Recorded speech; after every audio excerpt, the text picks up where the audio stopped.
আমি তো একবারই খাবো। একলা হারি না যায় দেয় নাইলে এতদিন চলে না। পেট যতবারে ভরে এক দুইবারই বের বেশি একটা পেটে আর কতটুকু কাটে। টিয়া যদি ঠিক মতো না দিত তাহলে এতদিন কি এটা চলতো নাই। 1 বছর গ্যাজেট হয়ে গেছে অবশ্যই। 1 বছর গ্যাজেট এখন কি আগের চেয়ে লাভ বেশি হয়েছে? বেশি বেশি বেশি। রোজকার যে বোরিং খাবারগুলা ওখান থেকে আমরা একটু ডিফারেন্ট খাইতে চাই। আবার অনেকে আছে অনেক ভালো খাইতে পারে বা হোটেলে গেলে একদম স্পেসিফিক যে এই টাকায় এইটুকুই খাইতে পারবে। আসছি টঙ্গী গাজীপুর থেকে, ভালো লাগলো। অনেক মানুষের ভিড় দেখা গেছে, অনেকেই খুব এক্সাইটেড, সবাই দাঁড়িয়ে আছে, অনেকে 2 ঘন্টা ধরে দাঁড়িয়ে আছে। আমরা আসছি 1.5 ঘন্টার মতো, 1.5 ঘন্টা পরে এখন মাত্র খাবার পেলাম। ভালো, আনলিমিটেড যেহেতু সেহেতু তো তুলনা নাই। আমরা কিন্তু ভালোবাসার টানে চলে আসছি ভাই। মানে এত ভালোবাসা কই রাখুম আমি।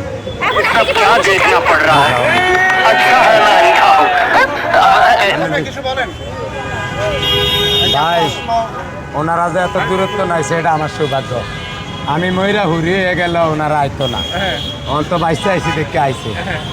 তবে আয়া যে খুশিটা আমারে করছে, আমার 1 লাখ টাকা দিল আমি আর খুশি হইতাম না। আমারে দিয়ে হানি খাইবেন না। আমার তো ভালোবাসার টানে আসি, টাকার চিন্তা করছি নাকি? আমি কি সান্না গরিবের রাখা। আমি তো জানি না, আমার ওখান থেকে দিয়েছিলাম 2 পিসের টাকা দিয়েছে না 1 পিসের টাকা দিয়েছে, সেটা তো আমি জানি না। আমি তো না ভালো গ্রামে যেরকম রান্না করে, যেরকম রান্না ঠিক এইভাবেই রান্নাটা হয়েছে, স্বাদ আছে, সেই স্বাদ। আমি আসছি আর আমার সাথে মানে ভাই আসছে, বয়ফ্রেন্ড ভাই, আমি কি কেমন কেমন